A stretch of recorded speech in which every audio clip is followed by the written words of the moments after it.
خطبہ مسنہ کے بعد جس آیہ کریمہ کی تلاوت کا شرف حاصل کیا، اللہ رب العزت ارشاد فرماتا ہے ان الصلاۃ تنہی عن الفحشاء والمنکر، بے شک نماز بے حیائی اور بری باتوں سے روکتی ہے، منع کرتی ہے۔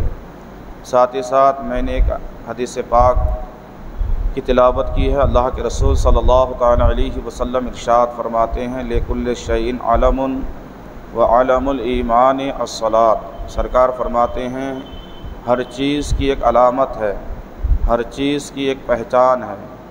ایمان کی پہچان یہ ہے کہ مومن نمازی ہو، یعنی اگر ہم نمازی ہیں، پنجگانہ نماز پابندی کے ساتھ بڑی خشوع اور خضوع کے ساتھ ادا کرتے ہیں، یہی ایک ایمان والے انسان کی علامت اور پہچان ہے۔ اس آیت کریمہ سے اور حدیث پاک کے اس ٹکڑے سے آج میں آپ حضرات کے سامنے فضائل نماز اور برکات نماز کے تعلق سے چند باتیں عرض کرنے کی کوشش کروں گا۔ اب آپ سوچ رہے ہوں گے کہ یہ رمضان المبارک کا آخری جمعہ الوداع جمعہ ہے، اس جمعے میں نماز کے تعلق سے نماز کے عنوان پہ تقریر کیوں؟ اس کی وجہ یہ ہے کہ یہ جو مقدس مہینہ ماہ رمضان المبارک ہمارے اور آپ کی نگاہوں سے اوجھل ہو رہا ہے، اس مہینے میں مسلمان کثرت کے ساتھ عبادات، نماز، روزے، زکوٰۃ، صدقات، تلاوت، ان تمام چیزوں کا الحمدللہ کثرت کے ساتھ کرتے ہیں۔ زیادہ سے زیادہ پنجگانہ نماز کی پابندی کے ساتھ زیادہ سے زیادہ تلاوت، یہ ساری عبادتیں کرتے ہیں، اور یقیناً کرنی بھی چاہیے، اور صرف اسی مہینے میں نہیں بلکہ ہمیں ہر مہینے میں پوری زندگی بھر نماز پڑھنی ہے۔ یہ نماز ہمارے لیے فرض ہے۔ نماز افضل العبادات ہے، اشرف العبادات ہے، تمام عبادتوں میں سب سے اہم اور افضل نماز پنجگانہ ہے۔ تو میرا کہنے کا مدعا یہ ہے کہ جس انداز سے آپ حضرات نے بڑی دل جمعی کے ساتھ، بڑی ہی خشوع اور خضوع کے ساتھ، للہیت کے ساتھ اس مقدس مہینے میں آپ حضرات نے عبادت کی، اللہ کی بارگاہ میں دعا ہے کہ مولا اس مہینے کی ہم سبوں کی عبادت کو اپنی بارگاہ میں قبول عطا فرمائے، اور ان عبادات کے صدقے اللہ ہمیشہ پوری زندگی بھر ہمیں اور آپ کو پنجگانہ نماز بالخصوص پابندی کے ساتھ ادا کرنے کی توفیق عطا فرمائے۔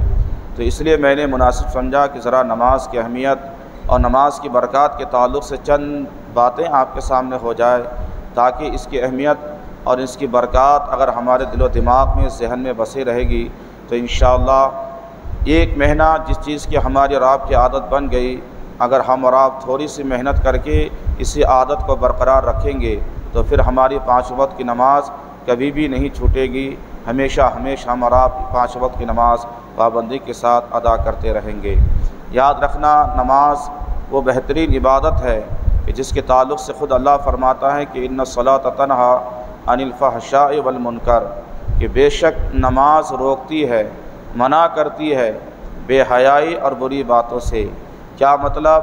اس کا مطلب یہ ہے کہ وہ انسان جو پنجگانہ نماز پابندی کے ساتھ ادا کرتا ہے، وہ مسلمان جو 5 وقت کی نماز کو بڑی اطمینان و سکون کے ساتھ ادا کرتا ہے، یعنی پابندی کے ساتھ نماز ادا کرتا ہے، ایک دن وہ آتا ہے کہ صاحب وہ کتنا ہی خراب کیوں نہ ہو، کتنا ہی گندا انسان کیوں نہ ہو، کتنا ہی منہ سے گندے الفاظ کیوں نہیں نکالنے والا بندہ ہو، جب وہ نماز کی محافظت کرتا ہے، نماز کی پابندی کرتا ہے، اللہ رب العزت اس نماز کی برکت سے وہ بندہ، اللہ تبارک و تعالیٰ اس بندے کے اندر سے تمام گندی حرکتوں کو دور فرما دیتا ہے۔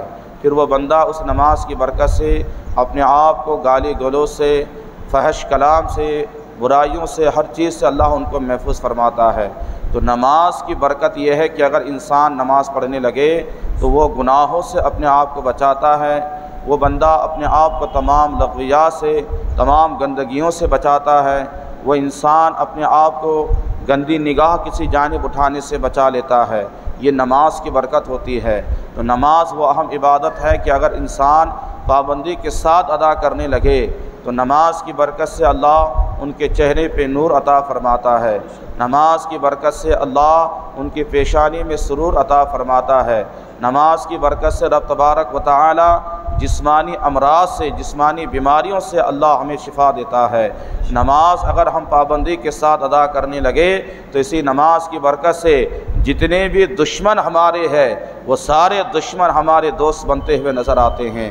نماز کی اگر ہم محافظت کرنے لگے، نماز کی اگر ہم پابندی کرنے لگے تو اسی نماز کی برکت سے اللہ تبارک و تعالی ایک مومن بندے کی موت میں آسانی پیدا فرماتا ہے۔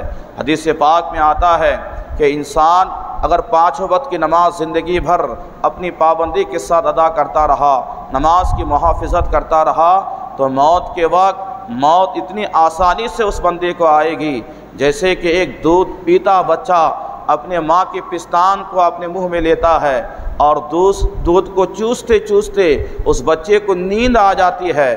اب بچے کو بھی پتہ نہیں چلتا کہ پستان میرے منہ سے کب نکلا، اور ماں کو بھی احساس نہیں ہوتا کہ پستان میرے بچے کے منہ سے کب باہر آیا۔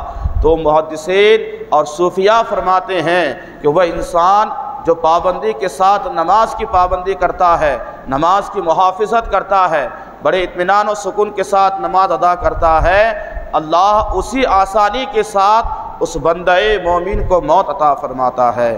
بعض محدثین نے یہاں تک فرمایا ہے اتنے آسان کر دیتا ہے موت اللہ تبارک و تعالی اس بندے کے لیے جو نماز کی محافظت کرتا ہے، جیسے کہ آٹے سے بال کو کھینچا جاتا ہے، یعنی بڑی آسانی کے ساتھ بال گوندے ہوئے آٹے سے باہر آ جاتا ہے۔ تو ایسے ہی موت اگر انسان نماز کی پابندی کرے، اگر انسان 5 وقت کی نماز کی پابندی کرے، محافظت کرے، 5 وقت کو بڑے اطمینان و سکون کے ساتھ ادا کرے گا تو انشاءاللہ تعالی موت میں بھی آسانی ہوگی، دنیا میں بھی ہمارے لیے راحت کا سامان ہوگا۔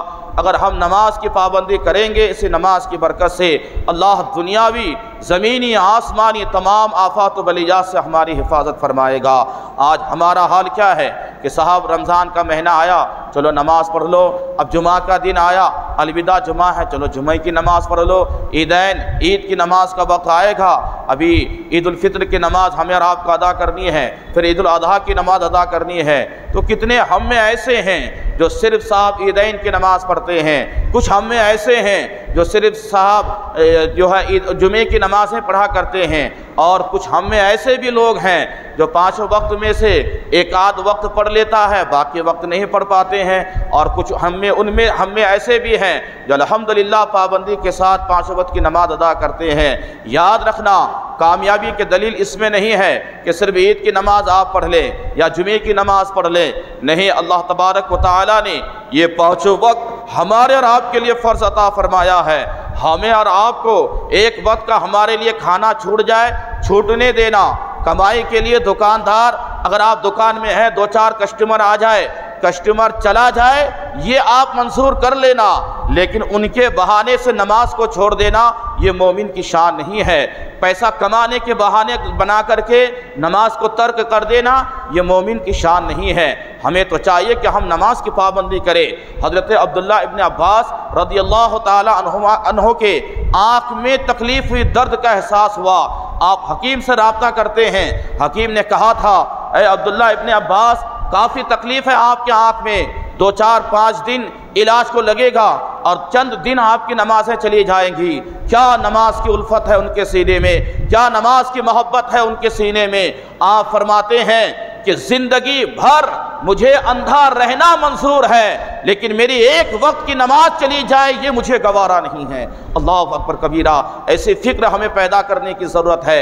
آج صاحب یہ کسٹمر 10 روپیہ کمانے والا کسٹمر اگر ہمارے دکان میں آ جائے تو اس معمولی سے رقم کمانے کی بنیاد پہ ہم اپنی نمازوں کو ترک کر دیتے ہیں۔ میرے پیٹ میں درد ہو جائے تو پیٹ میں درد کی بنیاد پہ ہم نماز کو چھوڑ دیتے ہیں، پیٹ میں گیس ہو جائے اس بیماری کی وجہ سے ہم نماز کو چھوڑنے پہ مجبور ہو جاتے ہیں، یعنی معمولی عذر کی بنیاد پہ آج ہم نمازوں کو ترک کرنے لگے ہیں، آج ہم نمازوں سے دور ہونے لگے ہیں۔ دیکھیں صحابہ کی زندگی، فرماتے ہیں کہ زندگی بھر مجھے اندھا رہنا منظور ہے، گوارا ہے، لیکن میری ایک وقت کی نماز چلی جائے یہ مجھے منظور نہیں ہے، یہ مجھے گوارا نہیں ہے۔ بتاؤ جب تک ایسی طرف ہمارے دل و دماغ میں نماز کے تعلق سے نہیں پیدا ہوگی، جب تک ایسی محبت نماز کے تعلق سے ہمارے سینے میں پیدا نہیں ہوگی، اس وقت تک ہم صحیح معنی میں کامیاب انسان نہیں بن سکتے ہیں۔ کامیابی کا راز اللہ کی عبادتوں میں ہے۔ کامیابی ہم نے یہ سمجھا ہے کہ صاحب دنیا میں آؤ،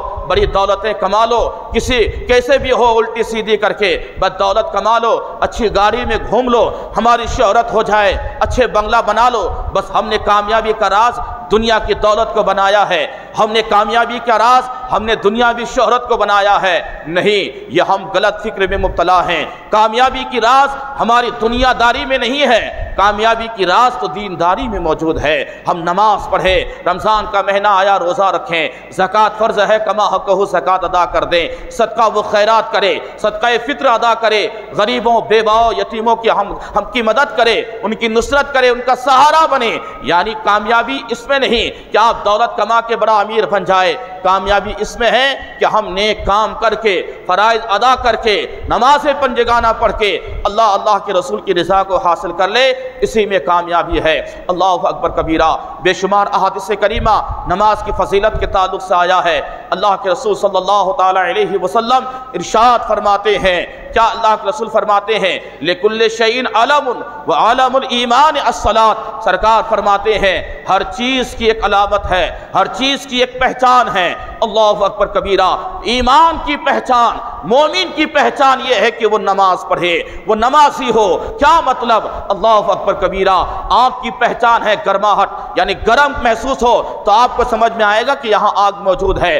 برف کی علامت ہے ٹھنڈک، یاد رکھنا مسلمانوں، سورج کی علامت ہے دھوپ کا ہونا، چاند کی علامت ہے روشنی کا ہونا، یوں ہی پھول اور گلاب کا ہونا اس بات کی علامت ہوتی ہے کہ وہاں خوشبو اور مہک ہوا کرتی ہے۔ یاد رکھیں، ایسے ہی ایک مومن کی بھی علامت ہے، ایک مومن کی بھی پہچان ہے۔ مومن کو ہم پہچانے کیسے کہ صاحب یہ صاحب ایمان ہے؟ ہم ان کو پہچانے کیسے؟ ان کی علامت کیا ہے، نشانی کیا ہے؟ اللہ کے رسول فرماتے ہیں لِكُلِّ شَيْءٍ عَلَمٌ، ہر چیز کی ایک علامت ہوتی ہے، ہر چیز کو پہچاننے کے لیے ایک علامت ہوتی ہے۔ ایمان کی پہچان یہ ہے، ایک مومن کی پہچان یہ ہے کہ وہ نمازی ہوگا، پنجگانہ نماز پڑھے گا۔ اب آپ یہاں سے اندازہ کریں کہ اگر آپ مومن ہیں پھر نمازیں نہیں پڑھتے ہیں تو ذرا آپ اپنے ایمان کا جائزہ لیں کہ آپ کا ایمان سلامت ہے کہ نہیں، آپ کما حقہ ایمان پہ مضبوطی کے ساتھ قائم و دائم ہے کہ نہیں۔ اس لیے ایمان کی پہچان یہی ہے کہ انسان نماز پنجگانہ کا پابند ہوگا۔ ایک مومن کی پہچان یہی ہے کہ 5 وقت وہ پابندی کے ساتھ ادا کرے گا۔ تو ضرورت ہے کہ ہم نمازیں پڑھیں، نمازوں کی محافظت کریں، نماز پنجگانہ کی حفاظت کریں۔ یہی وہ نمازیں ہیں جن کی برکت سے بڑا سے بڑا طوفان مسلمانوں سے ٹلتا ہوا نظر آیا ہے۔ یہی وہ نماز ہے جس کی برکت سے دشمن ہمارے دوست بنتے ہوئے نظر آئے ہیں۔ یہی وہ نماز ہے جس کی برکت سے اللہ بندہ مومن کے رزق میں اضافہ فرماتا ہے، برکت عطا فرماتا ہے۔ نماز کی برکت سے اللہ بیماریوں سے شفا دیتا ہے، نماز کی برکت سے اللہ کاروبار میں برکت عطا فرماتا ہے، نماز کی برکت سے انسان کی عزت معاشرے میں لوگوں کی نگاہوں میں اللہ بڑھا دیتا ہے۔ اگر آپ بے عزت ہیں، ابھی تک آپ کی عزت و وقار نہیں ہے، آپ نماز کی محافظت کر کے دیکھیں، پنجگانہ نماز پڑھنے لگے۔ جو انسان آپ کے ساتھ بڑے بیکار انداز سے کلام کرتا تھا، جو آپ کی عزت نہیں کرتا تھا، چند دن کی نماز کی حفاظت آپ کیا کر لیں گے؟ وہی سارے لوگ آپ کی عزت کرتے ہوئے نظر آئیں گے۔ معاشرے میں اللہ آپ کی عزت کو بڑھا دے گا، سوسائٹی میں آپ کی عزت بڑھ جائے گی، جہاں جائیں گے اللہ آپ کو عزت دے گا۔ تو مسلمانوں، جس چیز میں عزت ہو، جس عمل میں ہمارے لیے برکت ہو، جس فرض کی ادائیگی میں ہمارے لیے دنیا میں بھی کامیابی ہو، آخرت میں بھی کامیابی ہو، بھلا ایسے عمل سے، ایسی عبادت سے ہم کیوں دور ہٹے؟ نماز کی حفاظت کرے۔ کتنا وقت لگے گا 5 وقت کی نماز میں؟ ظہر، عصر، مغرب، عشاء، فجر۔ اللہ اکبر کبیرہ، ظہر مشکل سے آپ کو 10 منٹ میں نماز ہو جاتی ہے، چلو خوب سے خوب آپ کو 15 منٹ۔ ایسے ہی عصر ہے، 10 منٹ میں 4 رکعت نماز پڑھ کے جا سکتے ہیں۔ مغرب ہے 15 منٹ، 20 منٹ خوب سے خوب۔ عشاء ہے آپ کا 20 سے 25 منٹ، فجر آپ کے 20 منٹ یا 10 منٹ، یعنی یہ معمولی وقت ہے پنجگانہ نماز کے لیے۔ باقی پورا 24 گھنٹہ آپ کے آرام کے لیے ہے، آپ کے محنت و مشقت کے لیے ہے، روزی کمانے کے لیے ہے، ادھر ادھر جانے آنے کے لیے ہے۔ لیکن یاد رکھنا مسلمانوں، ہمیں چاہیے چاہیے کہ اللہ وہ رب تبارک و تعالی جو ہمیں صحت عطا فرمایا ہے، اللہ نے ہمیں کھانے کو اپنی زبان اور حق اللہ نے عطا فرمایا ہے، سارا یہ مقدس بدن، یہ مجسمہ اللہ نے ہمیں عطا فرمایا ہے، یہ باڈی جس میں ایک ایک نعمتوں کا اگر آپ شکر ادا کرنا چاہے تو زندگی بھر اگر آپ ایک ایک نعمت کا شکر نہ ادا کرنا چاہے ادا نہیں کر سکتے ہیں۔ ہاتھ ایک الگ نعمت ہے، آنکھیں ایک الگ نعمت ہے، جن کی آنکھوں میں بینائی نہیں ہے ان سے پوچھیں آنکھوں کی کیا قدر ہے تو وہ بتائے گا کہ دنیا کی ساری دولتیں اگر ایک جانب رکھتی جائے تو وہ آنکھ نہیں ملتی ہے جو اللہ نیچرل قدرتی آنکھ ہمیں عطا فرماتا ہے۔ یہ ایسی نعمت ہے ہمارے لیے، لیکن ہم یہ ساری نعمتیں پانے کے بعد اللہ کا ناشکرہ بندہ بن چکے ہیں۔ ہمیں چاہیے تھا کہ ان ساری نعمتوں کو پانے کے بعد پھر دنیا بھی ساری نعمتیں ہیں، اللہ تبارک و تعالیٰ نے ہمیں چلنے کے لیے زمین کو فرش بنایا، ہمارے لیے آسمان کو سائبان بنایا، ہمیں جب پانی کی ضرورت پڑتی ہے اللہ برسات عطا فرماتا ہے، بارش کے طور پہ اپنی رحمت کا نزول فرماتا ہے، کھانے کے لیے رزق دیتا ہے، ہزاروں طریقے میوے ہمارے پاس موجود ہے۔ ابھی رمضان کا مہینہ ہمارے نگاہوں سے گزر رہا ہے، افطاری کے وقت قسم قسم کے کھانے، طرح طرح کے میوے، ہزاروں طریقے کے پکوان ہماری نگاہوں کے سامنے رہتا ہے۔ یہ ساری نعمتیں خدا رب تبارک و تعالیٰ کی ہے جو اللہ نے اپنے بندوں کو عطا فرمایا ہے۔ جس کس نعمت کا شکر ادا کرو۔ اس لیے ہمیں تو چاہیے تھا کہ ہم صرف 5 وقت کی نہیں، یہ 5 وقت تو فرض ہے، یہ تو ہمیں ادا کرنا ہی ہے۔ ہمیں تو ان ساری نعمتوں کے بدلے میں الگ سے ایکسٹرا نفلی عبادتیں کر کے اللہ کا شکر ادا کرنا چاہیے تھا، کبھی تہجد کی شکل میں، کبھی اشراق کی شکل میں، کبھی اوابین کی شکل میں، کبھی اور دیگر جو نمازیں ہیں ان کی شکل میں طرح طرح سے عبادتیں کر کے اللہ کا شکر ادا کرنا چاہیے تھا۔ مولا تو نے ہزاروں نعمتیں ہمیں دی ہے، ہم تیرے کس نعمت کا شکر ادا کرے؟ مولا کس نعمت کا شکر ادا کرے؟ ہمیشہ بندے کو چاہیے تھا کہ ہم اللہ کا شکر ادا کرتے رہے، اور کامیاب وہی بندہ ہوتا ہے جو نعمت پانے کے بعد شکر ادا کرتا ہے۔ کامیاب وہی بندہ ہوتا ہے جب نعمت ملے اللہ کا شکر ادا کرے، اللہ کا شکر ادا کرے۔ اللہ نے قرآن میں بیان فرمایا ہے کہ یاد رکھیں جب آپ کو نعمت خداوندی میسر ہو تو فوراً اللہ کا شکر ادا کر دے۔ ادھر اللہ کا شکر ادا کرو گے اللہ اس نعمت میں اور برکت عطا فرمائے گا، اس میں اور اضافہ فرما دے گا۔ تو ہمیں چاہیے تھا کہ ہم تو اور زیادہ شکر ادا کریں، زیادہ عبادتیں کریں، لیکن آج ہمارا حال یہ ہے کہ ہم 5 وقت کی نماز سے تو دور ہٹے جا رہے ہیں، ہم 5 وقت کی نماز کی بھی محافظت نہیں کر پا رہے ہیں، ہم 5 وقت کی نماز بھی پابندی کے ساتھ ادا نہیں کر پا رہے ہیں۔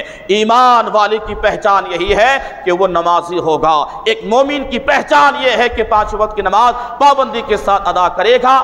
دنیا ہے، یہ دنیا فانی ہے، کب تک ہمیں اور آپ کو رہنا ہے؟ یہ دنیا مٹ جائے گی، دنیا میں جتنی چیزیں ہیں یہ ساری چیزیں مٹتی ہوئی نظر آئیں گے۔ یاد رکھنا ایک ایک لمحہ جو ہم آپ زندگی گزار رہے ہیں، ایک ایک لمحے کا حساب اللہ کی بارگاہ میں دینا ہے، ایک ایک سیکنڈ کا حساب اللہ کی بارگاہ میں دینا ہے۔ کتنا کمایا اس کا بھی حساب دینا ہے، کہاں سے کمایا اس کا بھی حساب دینا ہے، کہاں خرچ کیا اس کا بھی حساب دینا ہے، یعنی ذرے ذرے کا حساب رب کی بارگاہ میں ہوگا۔ لیکن آؤ میں آپ کو بتاؤں، مصطفیٰ جان رحمت فرماتے ہیں یہ سارے حساب بعد میں ہوں گے، سب سے پہلے قیامت کے دن جس چیز کا حساب ہوگا وہ نماز ہے۔ نماز کے تعلق سے اللہ فرمائے گا بتا تو نے نماز کی کیسی حفاظت کی تھی، نماز کے تعلق سے اللہ فرمائے گا بتا تو نے نماز کی محافظت کی تھی کہ نہیں، نماز پنجگانہ پابندی کے ساتھ ادا کیا تھا کہ نہیں کیا تھا۔ دوسری روایت میں آتا ہے اللہ کے رسول فرماتے ہیں کہ سب سے پہلے سارے اعمال میں سے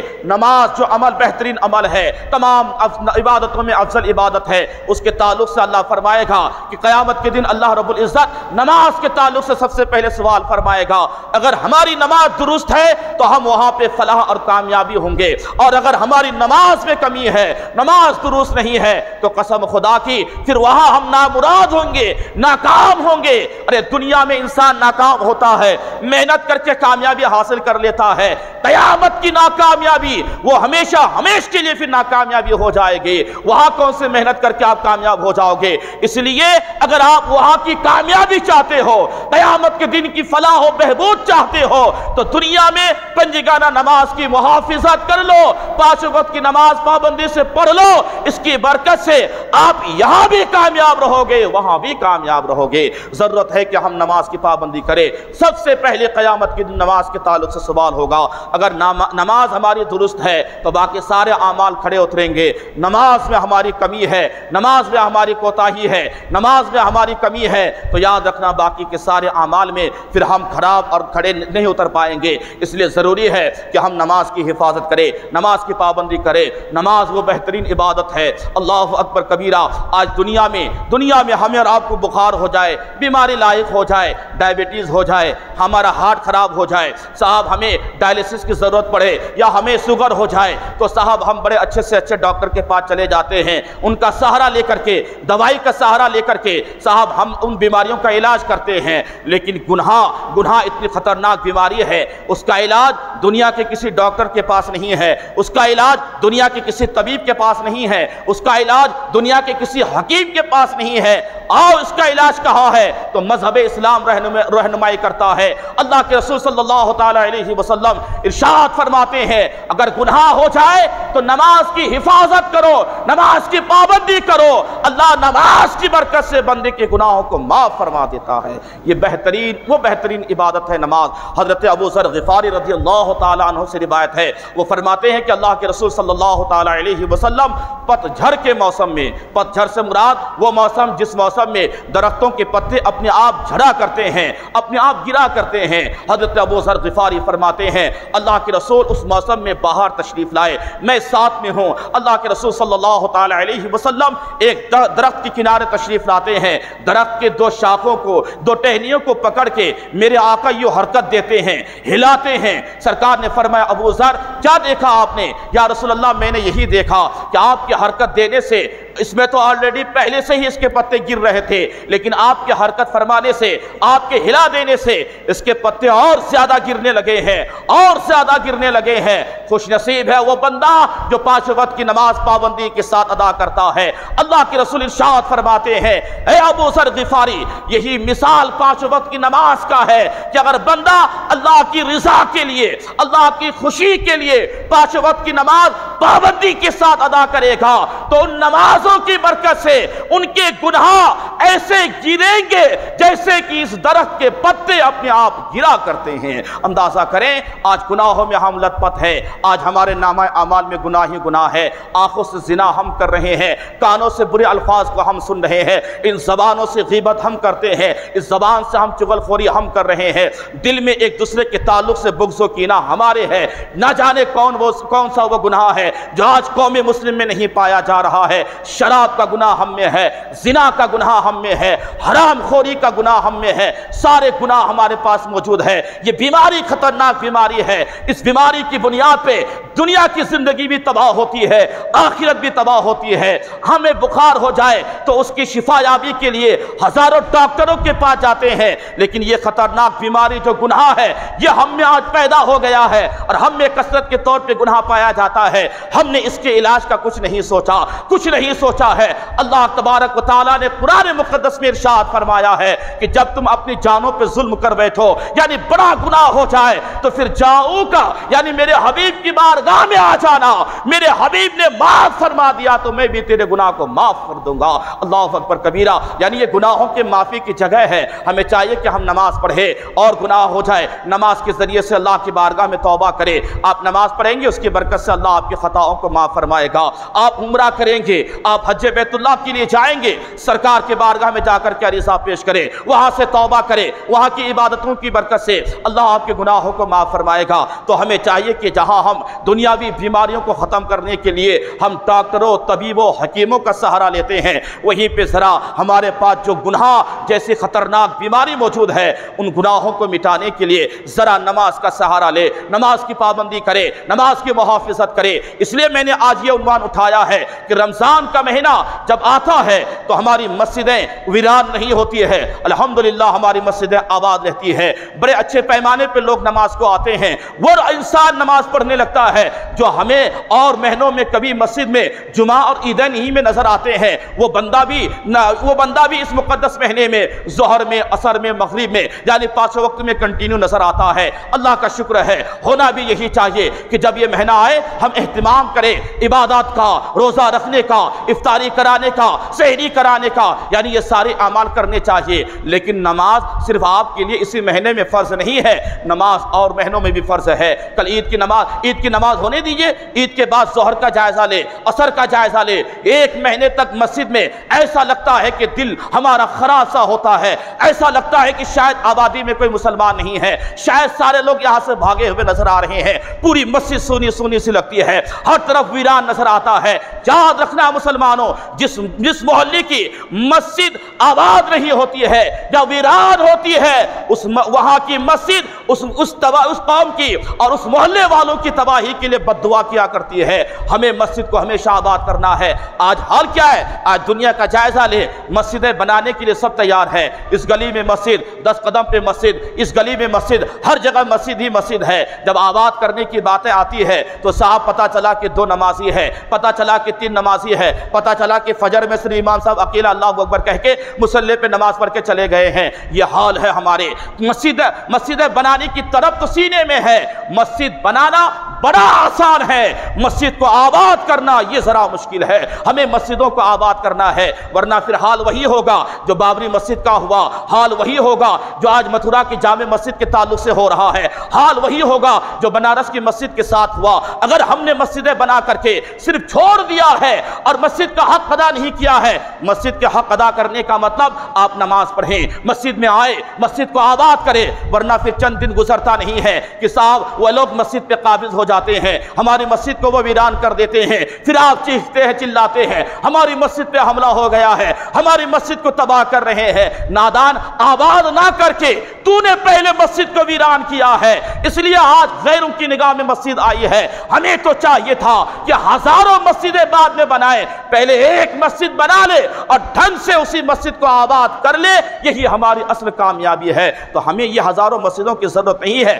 ہر گلی کوچے میں صاحب مسجد، جہاں دیکھو مسجد، ادھر دیکھو مسجد۔ مسجد ٹھیک ہے آپ نے بنا دیے، نیک کام ہے، اللہ کا گھر آپ نے بنایا ہے، لیکن آباد کب کریں گے آپ اس مسجد کو آباد کب کریں گے؟ نمازوں کب پڑھیں گے اس مسجد میں جا کر کے؟ خالی امام رکھ دیے، پگار دے رہے ہیں، خالی امام ہی کی ڈیوٹی تھوڑی ہے کہ مسجد کو امام ہی آباد کرتا رہے یا مؤذن صاحب ہی آباد کرتے رہے۔ نہیں، آپ کی ذمہ داری ہے کہ آپ بھی نماز پنجگانہ پڑھے، آپ بھی 5 وقت کی نماز کی حفاظت کرے، آپ بھی مسجد میں آئیں، مسجد کو آباد کرے۔ یاد رکھنا مسلمانوں، نماز پنجگانہ کے تعلق سے میں آپ کو بتا رہا ہوں، حضرت عثمان غنی رضی اللہ تعالی عنہ سے روایت ہے، وہ فرماتے ہیں میرے آقا علیہ الصلوۃ والتسلیم نے مجمع صحابہ میں اعلان فرمایا، اے میرے صحابہ ایک بات بتاؤ، تم میں سے کسی کے صحن میں ایک نہر جاری ہو اور 5 مرتبہ اس میں غسل کرے تو بتاؤ ان کے بدن میں کوئی میل باقی رہے گا، کوئی گندگی باقی رہے گی؟ صحابہ نے عرض کیا تھا یا رسول اللہ صلی اللہ تعالی علیہ وسلم، ایک آدمی 24 گھنٹے میں اگر 5 مرتبہ غسل کرے گا، 5 مرتبہ نہائے گا تو یا رسول اللہ ان کے بدن پہ میل کا ایک ذرہ ایک قطرہ بھی باقی نہیں ہوگا۔ مصطفیٰ جان رحمت مدینے کے تاجدار ارشاد فرماتے ہیں، یہی مثال 5 وقت کی نماز کا ہے کہ یہی مثال 5 وقت کی نماز کا ہے کہ نماز گناہوں کو اس انداز سے دھو دیتی ہے جیسے کہ پانی بدن کے میل کو دھو دیتا ہے۔ اللہ اکبر کبیرہ۔ ہمیں چاہیے کہ ہم پنجگانہ نماز کی حفاظت کریں، اس کی برکت سے اللہ ہمارے گناہوں کو بھی معاف فرماتا ہے، اس کی برکت سے اللہ ہماری بیماریوں کو بھی دور فرماتا ہے، اسی کی برکت سے اللہ ہماری کمائی میں بھی برکت دیتا ہے، ہمارے رزق میں بھی برکت عطا فرماتا ہے۔ کیا آپ نے سنا نہیں؟ بے شمار واقعات ایسے ہیں، اللہ اکبر کبیرہ۔ سرکار غوث اعظم رضی اللہ تعالیٰ عنہ کی زندگی پاک کا آپ مطالعہ کریں، بہت مشہور و معروف ہے۔ ایک آدمی سرکار غوث اعظم کی بارگاہ میں آیا، آپ کا ایک مرید تھا، وہ آیا اور آ کر کے عرض کرنے لگا، حضور رزق میں برکت نہیں ہے، کاروبار ٹھپ ہوتے جا رہے ہیں، کھانے پینے کو ہم بہت ہی مشکل سے ہم کھا پی رہے ہیں، بڑی مفلسی ہے، محتاجگی ہے، سرکار دعا فرما دے یا کوئی تعویذ دے دے یا کوئی وظیفہ بتا دے یا قرآن کی کوئی سورہ اور آیت بتا دے، میں جسے پڑھ لوں اللہ میرے کاروبار میں اس کی وجہ سے برکت عطا فرما دے۔ یاد رکھنا سرکار غوث اعظم رضی اللہ تعالیٰ عنہ فرماتے ہیں، تیرا مکان کہاں ہے؟ راستے کے کنارے ہے، جدھر سے لوگوں کا آنا جانا ہوتا ہے، یا کسی گلی کوچے میں ہے؟ جب اس نے کہا تھا کہ اے میرے غوث، اے میرے پیر و مرشد، میرا مکان مین سڑک کے اوپر ہے، لوگوں کا زیادہ طور پہ وہاں سے آنا جانا ہوتا ہے۔ ذرا غور سے سننا مسلمانوں، جو نمازیں نہیں پڑھتے ہیں ان کی نگاہوں میں کیسی نحوست ہوتی ہے، جو بے نمازی ہوتے ہیں بتائیں ان کے نگاہوں میں کیسی نحوست ہوتی ہے، جو بے نمازی ہوتے ہیں اس کی وجہ سے کتنی تباہی اس قوم میں آتی ہے، کتنی بربادی اس گھر میں آتی ہے جس گھر میں بے نمازی رہتا ہے۔ ذرا غور سے ان جملوں کو سننا، سرکار غوث اعظم فرماتے ہیں اچھا تیرا گھر ایسی جگہ پہ ہے جہاں سے لوگوں کا زیادہ طور پہ آنا جانا گزر ہوتا ہے، کہا ہاں اے میرے پیر و مرشد میرا مکان ایسی جگہ پہ ہے، آپ نے نہ کوئی تعویذ دیے، نہ کوئی دعا دیے، نہ کوئی آپ نے وظیفہ بتایا، نہ آپ نے کوئی قرآن کی آیت اور سورت بتائی، آپ نے ایک ہی عمل بتایا کہ بیٹا جا گھر چلا جا اور ایک پردہ خرید کے لانا اور اپنے مکان کے دروازے پہ ایک پردہ لگا دینا۔ اللہ اکبر کبیرہ، مرید تھا، سوچا کہ یار یہ کون سا وظیفہ ہے، یہ کیسا عمل ہے، میں آیا تھا وظیفہ لینے کے لیے، میں آیا تھا ایک تعویذ لینے کے لیے کہ میرے کاروبار میں برکت ہو جائے۔ سرکار غوث اعظم فرماتے ہیں دروازے پہ پردہ لگا لینا، جا پردہ لگا لینا۔ اب صاحب غوث اعظم کا مرید ہے، آج کا مرید جیسا نہیں تھا کہ صاحب نہیں پیر صاحب کے ساتھ لڑ جاتا، نہیں آپ تو مجھے تعویذ ہی دے دو، نہیں مجھے کوئی وظیفہ ہی بتا دو، یا آپ خود چل کے کہ چلو میرے دکان میں تاکہ خیر و برکت آ جائے۔ نہیں، وہ غوث اعظم کا پروردہ تھا، وہ غوث اعظم کا مرید تھا، وہ جانتا تھا اگر میرے پیر و مرشد نے پردے کے تعلق سے کہا ہے تو اس میں کچھ نہ کچھ ضرور حکمت ہے، کچھ نہ کچھ ضرور راز ہے۔ گیا مارکیٹ سے ایک نیا پردہ خریدا، اپنے مکان کے دروازے پہ مین دروازے پہ لگا دیا۔ قسم خدا کی سرکار غوث اعظم کو اس مرید کا بیان ہے کہ ابھی چند دن ہی نہیں گزرے تھے کہ میرے کاروبار میں برکت ہونے لگی ہے، میرے کاروبار پھلنے پھولنے لگا ہے، اب ہر طرف سے پیسہ آنے لگا ہے، ہر طرف سے ترقی ہی ترقی ہے۔ اللہ اکبر کبیرہ، چند دن ہی گزرے تھے، مرید تھا غوث اعظم کا، اب سوچا کہ یار اتنی برکت ہو رہی ہے حضرت ہی کی دعا کی برکت سے اور یہ پردے کی برکت سے، تو چلو حضرت کے پاس چلتے ہیں، ذرا شکریہ ادا کر کے آتے ہیں، کچھ نظر اور تحفہ دے کر کے آتے ہیں۔ آج کی طرح نہیں ہے، آج بھی کتنے لوگ ہیں امام صاحب کے پاس آتے ہیں، قاری صاحب کے پاس آتے ہیں، بڑے سے بڑے عالم کے پاس آتے ہیں، اپنے مسائل کا حل کر کے جاتے ہیں، کامیابی ملتی ہے، پھر امام صاحب یاد نہیں آتے ہیں، جب ہی یاد آئیں گے جب دوبارہ کوئی پریشانی آئے گی تب آئیں گے۔ لیکن وہ سرکار غوث اعظم کا مرید تھا، کامیابی مل گئی، برکت ہو گئی کاروبار میں، نظر و نیاز لے کر کے، تحائف لے کر کے سرکار غوث اعظم کی بارگاہ میں حاضر ہوتے ہیں، عرض کرتے ہیں حضور آپ نے جو عمل بتایا پردے کا، وہ پردہ تو میں نے لگا دیا، بڑی برکت ہو گئی، چاروں طرف سے پیسے آنے لگے ہیں، سرکار یہ تحفے کے طور پہ میں آپ کے پاس لے کر کے آیا ہوں۔ آپ نے تحفہ پیش کیا، سرکار غوث اعظم قبول فرماتے ہیں۔ اس کے بعد مرید نے پلٹ کے کہا تھا سرکار ایک بات سمجھ میں نہیں آتی ہے، میں وظیفہ لینے آیا تھا، میں تعویذ لینے آیا تھا، لیکن آپ نے پردے کے تعلق سے فرمایا، پردہ لگا بھی دیا، کامیابی مل گئی، اس میں حکمت کیا ہے؟ آپ نے پردہ لگانے کے لیے کیوں کہا تھا؟ غور سے سننا مسلمانوں، وہ لوگ جو نماز نہیں پڑھتے ہیں، وہ لوگ جو نماز کی حفاظت نہیں کرتے ہیں، ذرا وہ لوگ اپنے ظاہری دماغ سے نہیں بلکہ دن کے کان سے میرے ان جملوں کو نوٹ کرنا، اپنے حاشیہ ذہن میں اس بات کو سما لینا۔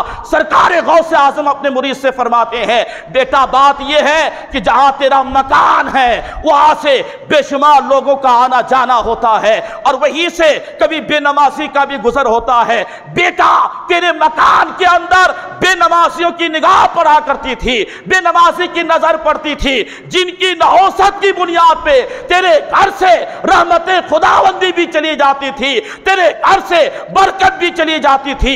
آج جب تو نے پردہ لگا دیا اب بے نمازی کی نظر تیرے گھر میں پڑنے والی نہیں ہے، اور جب سے ان کی نظر پڑنا بند ہو گئی ہے تیرے کاروبار میں برکتوں کا نزول ہونے لگا ہے، اللہ کی رحمت کا نزول ہونے لگا ہے۔ مسلمانوں اندازہ کرے یہ کون فرما رہے ہیں؟ کوئی عام ولی نہیں، تمام ولیوں کے شہنشاہ سرکار بغداد سرکار غوث اعظم کا جملہ ہے۔ اندازہ کرے اب اگر کسی بے نمازی کی نظر ہمارے اور آپ کے گھر کے اندر پڑ جائے تو اس گھر سے رحمت چلی جائے، اللہ کی برکت اٹھ جائے۔ مسلمانوں جس گھر میں خود سارے کے سارے بے نمازی ہو پھر اس گھر میں کہاں سے برکت آئے گی؟ پھر وہ آتے ہیں امام صاحب کے پاس، حضرت تعویذ دے دو، 1 لاکھ روپیہ مہینہ کماتا ہوں میرے گھر میں برکت نہیں ہے، کوئی کہتا ہے 50,000 کماتا ہوں، 2 ہی لوگ کھانے والے ہیں پھر بھی گھر میں برکت نہیں ہے۔ نادارو یہ تعویذ میں کوئی برکت نہیں ہے۔ ہاں کچھ ہمارے صوفیاء ہمارے بزرگ بزرگان دین تھے کہ جن کی تعویذوں میں بے انتہا برکتیں تھے،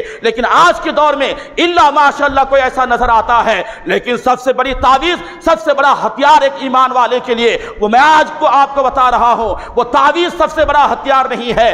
یاد رکھنا، اگر آپ اپنے گھر میں برکت چاہتے ہو، اگر آپ کاروبار میں برکت چاہتے ہو، دکانداری میں برکت چاہتے ہو، آپ تجارت میں کامیاب ہونا چاہتے ہو، تو تعویذات بعد میں لینا، ڈھونگی باباؤں کا سہارا بعد میں لینا، پہلے آپ پکے نمازی بن جاؤ۔ جس دن سے پکے نمازی بن جاؤ گے، اللہ تیری عبادت کو قبول کر کے اس نماز کی برکت سے بے انتہا تیرے کاروبار میں برکتوں کا نزول عطا فرمائے گا۔ سب سے بڑی تعویذ اور سب سے بڑا ہتھیار ایک مومن کے لیے پنجگانہ نماز ہے، تو ہمیں چاہیے کہ ہم نماز کی محافظت کریں، 5 وقت کی نماز پابندی کے ساتھ پڑھے۔ اس کی برکت سے ہمارے گھر میں برکت بھی آئے گی، اس کی برکت سے کاروبار میں برکت، زندگی ایک سکون کے ساتھ، قرار کے ساتھ زندگی بسر ہوگی، بیماریوں سے محفوظ رہیں گے، تمام آلام مسائل سے ہم محفوظ رہیں گے۔